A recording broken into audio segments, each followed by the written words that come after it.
ஏழை அத்தை மருமகளின் பொங்கல். ராமலிங்கபுரம்ங்கிற ஊர்ல சாரதா அப்படிங்கிற ஒரு அம்மா இருந்தாங்க. அவங்களுக்கு சாயி அப்படிங்கிற பையனும் சாந்தி அப்படிங்கிற மருமகளும் இருந்தாங்க.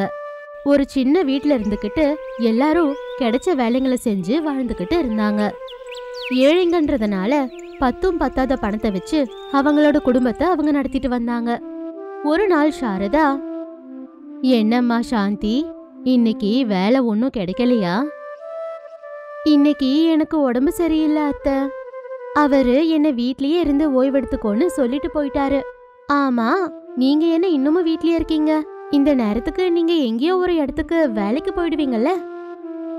நிறைய பேருக்கு இன்னைக்கு வேலை கிடைக்காம அவங்க வீட்டுக்கு அவங்க போயிட்டாங்கம்மா. நான் கூட வந்துட்டேன். அப்படின்னா இன்னைக்கு நீங்க கூட வீட்லயே இருப்பீங்கல்ல? நம்ம இன்னைக்கு வீட்டு வேலைங்களை பாத்துக்கலாம் அத்தை. சரிம்மா. குறைஞ்சது இன்னைக்கு சாயாவது வேலைக்கு போனானே, அவனும் வேலைக்கு போகாம இருந்திருந்தா நாளைக்கு நம்ம ரொம்ப கஷ்டப்படுவோம் இல்லையா? ஆமா அத்தை, அவருக்கு தினமும் ஏதோ ஒரு வேலை கிடைச்சுக்கிட்டு இருக்கு. இப்படி அத்தையும் மருமகளும் பேசிக்கிட்டு இருக்கும் போதே சாய் கூட திரும்ப வீட்டுக்கு வந்துட்டான். சாய பார்த்து சாந்தியும் சாரதாவும் ஷாக் ஆயிட்டாங்க. என்ன அப்படி பாக்குறீங்க? எனக்கும் இன்னைக்கு வேலை கிடைக்கல. இன்னைக்கு பந்தாமா, எந்த பஸ்ஸுங்களும் கூட ஓடல. வேலைக்காரங்கெல்லாம் வீட்டுக்கு போயிட்டாங்க. நானும் வந்துட்டேன். நீங்க ஒன்னும் பயப்படாதீங்கம்மா, நாளைக்கு கண்டிப்பா வேலை கிடைக்கும்.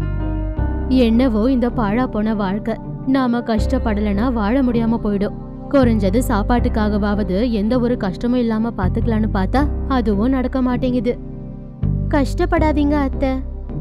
பொங்கல் பண்டிகை கூட இப்போ வந்துகிட்டு இருக்கு இல்லம்மா? ஊர்ல எல்லாரும் எவ்வளவோ சந்தோஷமா பண்டிகை கொண்டாடுறாங்க. நம்ம நிலைமை மட்டும்தான் இப்படி இருக்கு. என்ன செய்யறதுனே எனக்கு ஒன்னும் புரியலமா. சரிம்மா, அதெல்லாம் நம்ம அப்புறமா யோசிக்கலாம். இப்ப முதல்ல எனக்கு சாப்பாடு போடுங்க, எனக்கு பசியா இருக்கு. அப்படின்னு சாயி உட்கார்ந்ததுமே சாந்தி பழைய சோறை கொண்டு வந்து கொடுத்தா. அந்த பழைய சோறை சாயி நாக்க தட்டிக்கிட்டு சாப்பிட்டா. அப்புறமா அவன் அம்மா சாரதாவை பார்த்து, இதுக்கு போய் இப்படி கஷ்டப்பட்டா எப்படிமா? உடம்புல சக்தி இருக்கு, கஷ்டப்படலாம். இப்ப பண்டிகையை சொல்றீங்களா? என்னைக்கு நமக்கு அறுசுவ விருந்தோ கிடைக்குதோ அன்னைக்குதான் நமக்கு பண்டிகை. சீச்சி, நீ என் வயிற்றுலதான் வந்து பிறந்தியா? இப்படி சொல்ல உனக்கு வெக்கமா இல்லையா? எல்லார் வீட்லயும் பொம்பளைங்க வீட்ல இருப்பாங்க. ஆனா நம்ம வீட்ல மட்டும் 3 பேருமே வேலைக்கு போறோம். எங்களை வீட்ல உட்கார வச்சுட்டு நீ சம்பாதிச்சு கொண்டு வரணும் அப்படிங்கிற யோசனை கூட உனக்கு வரவே இல்லையா? ஆமா, உன்னை சொல்லி என்ன பிரயோஜனம்? உங்க அப்பாவை சொல்லணும். உன் அப்பா கூட அப்படிதான். இருந்த நாள் வரைக்கும் என்ன வேக வச்சு சாப்பிட்டாரு. இப்போ நீ. அத்தை, அவரை எதுவும் சொல்லாதீங்க அத்தை, அவரு கஷ்டப்படுவாரு. அவனுக்கு ஏத்த மாதிரி தான் நீ கூட பேசுறமா. இந்த பொங்கல் பண்டிகைய எப்படி கொண்டாடுறதுன்னு எனக்கு ஒண்ணுமே புரியல. கையில ஒரு பைசா கூட இல்ல. பத்தாததுக்கு இன்னைக்கு வேலையும் கிடைக்கல. நம்ம கிட்ட இருக்கிறத வச்சு நம்ம பாத்துக்கலாம் அத்தை. நம்ம யாரையும் கவனிக்க வேணாம், நிம்மதியா இருக்கலாம். இருக்கிறத வச்சு சமாளிச்சுக்கலாம் அத்தை. இப்படி மருமக சொன்னதுனால சாரதா கொஞ்சம் அமைதியானா. அன்னைக்கு மறுநாள் காலையிலேயே சாந்தி தூங்கி எழுந்துட்டா. வீட்டை சுத்தம் செஞ்சுக்கிட்டு இருந்தா. வீட்டுக்கு முன்னாடி அழகான கோலத்தை போட்டா. அதுக்கப்புறமா சாரதா தூங்கி எழுந்து தயாராகி வேலைக்காக வெளியே போனா. ஊர்ல பொங்கல் பண்டிகை கொண்டாடுறத பார்த்து கொஞ்சம் கஷ்டப்பட்டா. சாயி அவன் அம்மாவோட கஷ்டத்தை பார்த்து மௌனமா இருந்தா. நீங்க இப்படி கஷ்டப்படாதீங்கம்மா, என்னால பார்க்க முடியல. அத்தை, என் கோலத்தை பாத்தீங்களா? ரொம்ப அழகா போட்டிருக்கல்ல. என்னோட வண்ண வண்ண கோலம் எப்படி இருக்கு? ரொம்ப நல்லா இருக்குமா. ஐயோ, என்ன அத்தை, ஏதோ ஒன்ன யோசிச்சுக்கிட்டே இருக்கீங்க. உங்க முகத்தை பார்த்தாலே அப்படியே தெரியுது. அது இல்லம்மா, இன்னைக்கு பொங்கல் இல்லையா? எல்லாரும் பண்டிகைன்றதுனால ரொம்ப சந்தோஷமா இருக்காங்க. நமக்கு இன்னைக்கு வேலை கிடைக்கிறதுக்கு வாய்ப்பு இல்லையோன்னு எனக்கு தோணுது. ஆமாமா, நீங்க சொல்றது உண்மைதான். ஏற்கனவே கொஞ்சம் பேரு வேலைக்கு போய் எதுவும் கிடைக்காம திரும்ப வந்துட்டாங்கம்மா. இப்ப என்ன செய்யறது? அத்தை, நான் கூட காலையில இருந்து கொஞ்சம் கவனிச்சுக்கிட்டே இருக்கேன். நிறைய பேரு வீட்டு வாசலுக்கு தோரணம் கட்டுறதுக்காக மாவேலைங்களுக்காக பாத்துக்கிட்டு இருக்கிறாங்க அத்தை. அது கிடைக்காததுனால எல்லாரும் மாவேலையில தோரணத்தை கட்டுறதையே விட்டுட்டாங்க. ஐயோ, என்ன சாந்தினி, இப்பவே அம்மா ரொம்ப கஷ்டப்பட்டுக்கிட்டு இருக்காங்க. நீ அவங்க வீட்டுக்கு யாருக்கோ தோரணம் கட்டுறத பத்தி இப்ப யோசிச்சுக்கிட்டு இருக்க? அடே முட்டாளே, மருமக சொல்றது உனக்கு புரியலையாடா? எனக்கு நல்லா புரிஞ்சு போச்சு. இப்போ நம்ம மாவிளைங்களை எடுத்துட்டு வந்து வித்தோம்னா நிறைய பேர் அதை வாங்குவாங்கல்ல. அதை வித்தா நமக்கும் பணம் கிடைக்கும்ல. இப்பயாவது புரியுதா? ஆ, புரிஞ்சிருச்சு. ஆனா மாவிளைங்களை எங்க இருந்து எடுத்துட்டு வருது சொல்லுங்க? அதோ அந்த குளத்துக்கிட்ட தான் போகணும். அது 10 கிலோமீட்டருக்கு தூரமா இருக்குதுல்ல. 3 பேரும் சேர்ந்து போய் மாவிளைங்களை எடுத்துட்டு வரலாங்க. அதுக்கப்புறமா நானும் அத்தையும் அதை விக்கிறோம். நீங்க போய் இன்னொரு முறை இன்னும் கொஞ்சம் மாவிளைங்களை எடுத்துட்டு வாங்க, சரியா? சரி, அப்படின்னா வேலையை உடனே ஆரம்பிக்கலாம். இப்படி சாந்தி, சாயி, சாரதா 10 கிலோமீட்டருக்கு அந்த பக்கமா இருக்கிற மாமர தோட்டத்துக்கு போனாங்க. அங்க இருந்து துளிர் மாவிளைங்களை அவங்க எடுத்துட்டு வந்து விக்கிறதுக்கு ஆரம்பிச்சாங்க. அத்தை மருமகளோட யோசனை பழிச்சிருச்சு. மாவிளைங்களை நிறைய பேர் வாங்கிக்கிட்டாங்க. பணமும் நிறைய வந்துச்சு.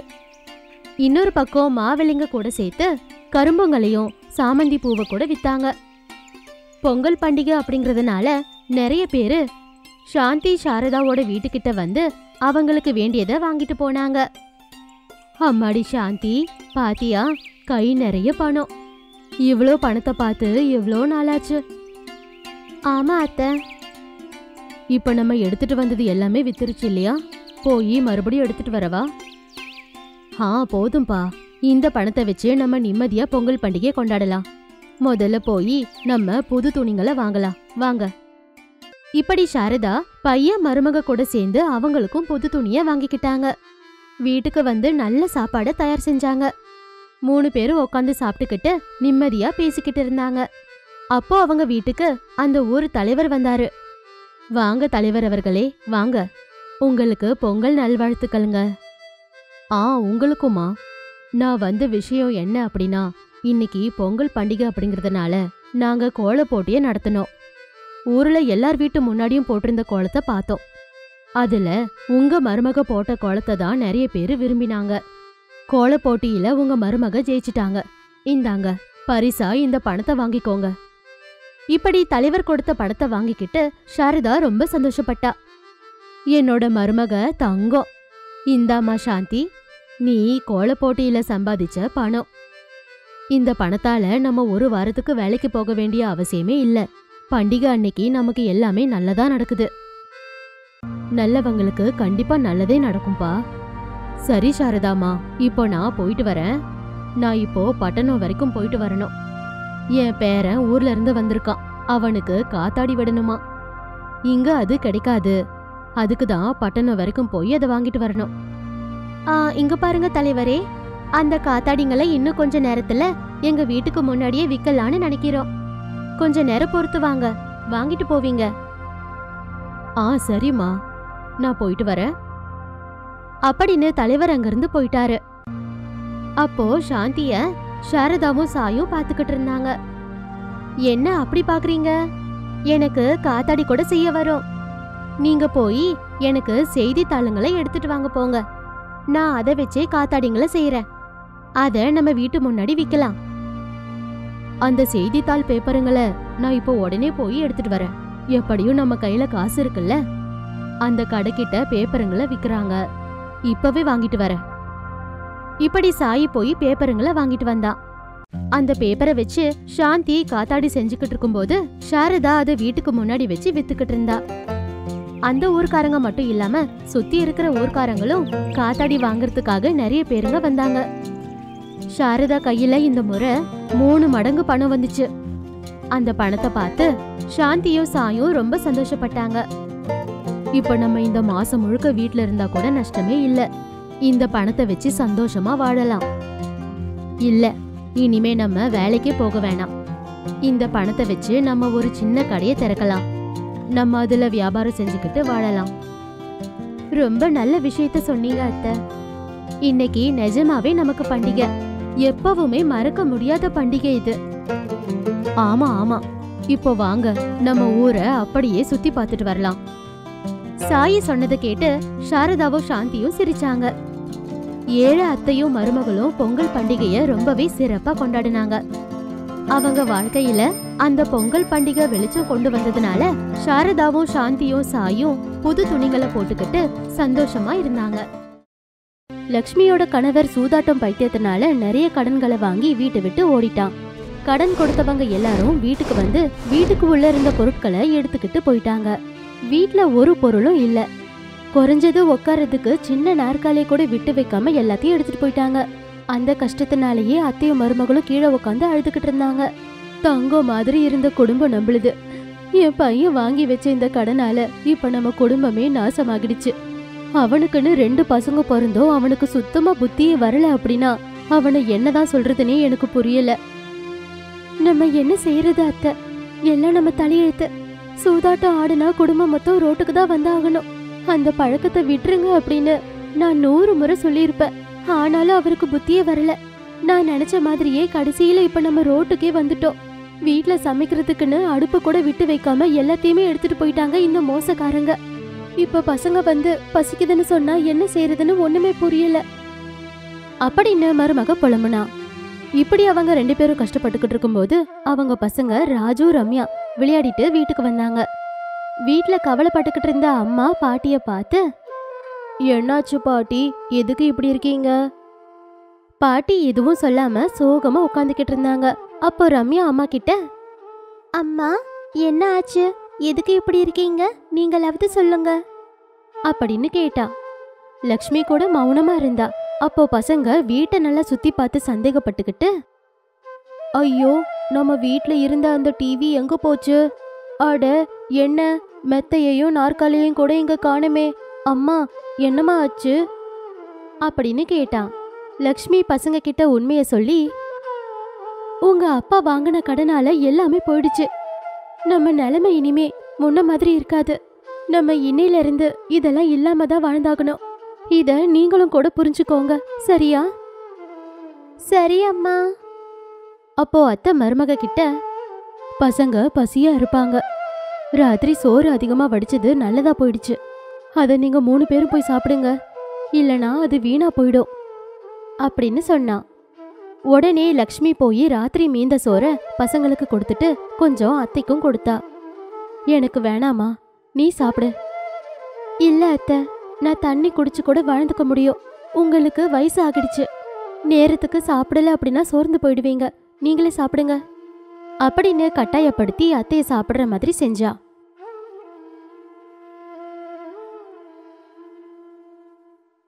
மறுநாள் தூங்கி எழுந்ததுமே எல்லாருக்குமே ரொம்ப பயங்கரமா பசிச்சுது. அம்மா லக்ஷ்மி, நமக்கே இவ்ளோ பசிக்குது அப்படின்னா பசங்களுக்கு எவ்வளவு பசிக்கும் அப்படின்னு நீ புரிஞ்சுக்கோ. கொஞ்ச நேரம் இங்கே இருந்தா பாவம் பசங்க ரொம்ப கஷ்டப்படுவாங்க. ஆனா என்ன செய்யறதுனே எனக்கு சுத்தமா புரியல அத்தை. நேத்துல இருந்து சாப்பிடாம எனக்கும் மயக்க வர மாதிரி இருக்கு. அம்மா நானும் அக்காவும் போய் பிச்சை எடுத்துட்டு வரோம், அதை வச்சு 4 பேரும் சேர்ந்து சாப்பிடலாம். ஐயோ, அந்த மாதிரி யோசனை எல்லாம் உங்களுக்கு வரக்கூடாதுப்பா. கொஞ்ச நேரம் இருங்க, நானே உங்களுக்கு சாப்பாடு கொண்டு வரேன் அப்படின்னு வேக வேகமா அவ தோழியோட வீட்டுக்கு போனா லக்ஷ்மி. திவ்யா, வீட்ல கொஞ்சம் கூட அரிசி பருப்பு கூட மிஞ்சாம எல்லாமே போயிடுச்சு. நீ எதுவும் நினைக்கல அப்படின்னா பசங்களோட முகத்தை பார்த்தாலாவது எனக்கு கொஞ்சம் உதவி செய், உனக்கு புண்ணியமா போகும் அப்படின்னு கெஞ்சினா. அவ ஃப்ரெண்டு திவ்யா பாவம் பார்த்து, சரி ஒரு 1/2 மணி நேரம் இரு, சாப்பாடு செஞ்சு கொடுக்கறேன், நீ அதை எடுத்துட்டு போ அப்படின்னு சொல்லிட்டு சமைக்க ஆரம்பிச்சா. சமையல்ல லக்ஷ்மி கூட அவளுக்கு உதவி செஞ்சா. லக்ஷ்மி 4 பேருக்கு தேவைப்படுற சாப்பாடை எடுத்துக்கிட்டு போகும்போது, பாரு லக்ஷ்மி, நான் இப்படி சொல்றேன்னு எதுவும் நினைச்சுக்காத. இன்னைக்கு எப்படியோ கொடுத்துட்டேன், ஆனா தினமும் வந்தா என்னால முடியாது, ஏதோ ஒரு வேலை தானேன்னு கொடுத்தேன், அவ்வளவுதான். ரொம்ப நன்றி திவ்யா, இனிமே எந்த உதவியும் எப்பவும் கேட்க மாட்டேன் அப்படின்னு கஷ்டப்பட்டுக்கிட்டே அங்கிருந்து போய் வீட்டுல இருக்கிறவங்களுக்கு சாப்பாடு போட்டா. எல்லாரும் அந்த ஒரு வேளை வயிற்ற நிரப்பிக்கிட்டாங்க. லக்ஷ்மி ராத்திரி தூங்கும்போது யோசிச்சுக்கிட்டே, பசி அப்படிங்கிறது மனுஷங்களுக்கு ஒரு நாள்லயோ இல்ல ஒரு வேலையிலயோ போயிடாது. தினமும் ஒவ்வொரு வேலையும் பசி எடுக்கும். அதுக்காக தினமும் அடுத்தவங்க கிட்ட இப்படி போய் சாப்பாடு கேக்குறது சுத்தமா நல்லது இல்ல. நாளைக்கு காலையிலேயே நான் காட்டுக்கு போய் விறகுங்களை எடுத்துட்டு வந்து அதை வித்து என் வீட்டு பசிய நான் தீர்த்துறேன் அப்படின்னு ஒரு முடிவு எடுத்தா. காலையிலேயே எழுந்து அத்தை கிட்ட விஷயத்த சொல்லிட்டு அவ கிளம்பும் போது, நானும் உனக்கு துணையா வரவா லக்ஷ்மி? வேணா அத்தை, நீங்க பசங்களை பாத்துக்கிட்டு இருங்க, நான் விறகுங்களையும் முடிஞ்சா காட்டுல ஏதாவது பழங்கள் இருந்தா அதையும் பறிச்சுட்டு வரேன் அப்படின்னு கயிறு கோடாரி பைய எடுத்துக்கிட்டு காட்டுக்கு போனா. காட்டுல கொஞ்சம் விதமான பழங்களை பார்த்தா. முதல்ல அதை அவ பறிச்சுக்கிட்டே, நல்ல நல்ல பழங்கள் இருக்கு, இதை வச்சு இன்னைக்கு எல்லாரும் வயிற்று நிரப்பிக்கலாம் அப்படின்னு அவ பை நிறைய பழங்களை எடுத்துக்கிட்டு விறகு வெட்டுறதுக்கு போனா. இப்படி கொஞ்சம் விறகுங்களை வெட்டி அதை கயிறால கட்டி தலை மேல விறகு கட்டைங்களை வச்சுக்கிட்டு கையில பழங்கள் பைய எடுத்துக்கிட்டு வீட்டுக்கு போனா. வழியில அவ போகும்போது ஒரு முனிவர் எதிர்க்க வந்து, அம்மா, நடக்க முடியாத முனிவர், கையில ஏதோ பழங்கள் இருக்கு போல, அத கொஞ்சம் கொடுத்தனா நான் என்னோட வயிற்ற நிரப்பிப்பம்மா அப்படின்னு பாவமா கேட்டாரு. லக்ஷ்மி முனிவரோட பசிய பார்த்து விறகுங்களை கீழே வச்சுட்டு, உங்களுக்கு வேண்டியதை நீங்க சாப்பிடுங்க சாமி, வேணும்னா நான் போய் மறுபடியும் பறிச்சுக்கிறேன் அப்படின்னு பழப்பைய கொடுத்தா. முனிவர் மொத்த பழங்களையும் சாப்பிட்டாரு. அதை பார்த்த லக்ஷ்மி, சாமி, நீங்க சாப்பிட்டுக்கிட்டே இந்த விறகுங்களை கொஞ்சம் பார்த்துக்கோங்க, நான் போய் மறுபடியும் பழங்களை பறிச்சுட்டு வரேன் அப்படின்னு அங்கிருந்து போனா. அந்த முனிவர் பழங்களை சாப்பிட்டுட்டு அவரோட சக்தியால விறகுங்களை மந்திர அடுப்பா மாத்தி அவர் அங்கிருந்து கிளம்பிட்டாரு. லக்ஷ்மி திரும்பி வந்து பார்த்தப்போ முனிவர் அங்க இல்ல. விறகு கட்டைங்களையும் காணோம். விறகு இருக்க வேண்டிய இடத்துல வித்தியாசமான ஒரு உருவத்துல அடுப்பு இருந்துச்சு. அத பார்த்த லக்ஷ்மி ஆச்சரியப்பட்டா.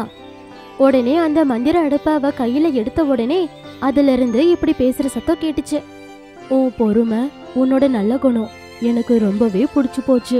உன்னோட நிலைமை எனக்கு எல்லாமே தெரியும்.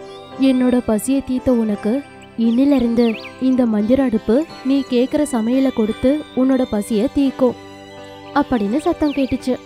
அத கேட்ட லக்ஷ்மி ஆச்சரியப்பட்டு அந்த அடுப்பை எடுத்துக்கிட்டு வீட்டுக்கு போய் எல்லார்கிட்டையும் விஷயத்த சொன்னா. அத்தையும் பசங்களும் வித்தியாசமா பார்த்தாங்க. என்னது, மந்திர அடுப்பா? எனக்கு என்னவோ நீ சொல்றது நம்புற மாதிரி இல்ல மருமகளே. இப்பவே இத சோதிச்சு பார்க்கலாம், உண்மை என்னன்னு தெரிஞ்சிரும். ஓ மந்திர அடுப்பே, எனக்கு பாயாசம் வேணும் அப்படின்னு கேட்டா. உடனே மந்திர அடுப்புல இருந்து பாயாசம் வந்துச்சு. அத பார்த்து எல்லாரும் வாயப்பழந்தாங்க. இதெல்லாத்தையும் பார்த்தா நிஜமா அந்த கடவுள் தான் அந்த முனிவர் உருவத்துல வந்து நம்ம கஷ்டத்தை தீர்த்திருக்கிறாரு. ஆமா அத்தை, நமக்கு நல்லது நடந்திருக்கு அப்படின்னு எல்லாரும் ரொம்ப சந்தோஷப்பட்டாங்க. அன்னில இருந்து அவங்களுக்கு எப்பவும் பசி கஷ்டமே இல்ல. கொஞ்ச நாட்களுக்கு அப்புறமா மந்திர அடுப்போட உதவியால ஒரு நல்ல ஓட்டலை வச்சு அது மூலியமா வந்த பணத்தினால மறுபடியும் வீட்டுக்கு தேவைப்படுற பொருட்களை அவங்க வாங்கினாங்க. யாராவது ஏழைங்க பசியோட வந்தா வயிறு நிறைய சாப்பாடு போட்டு அனுப்புவாங்க.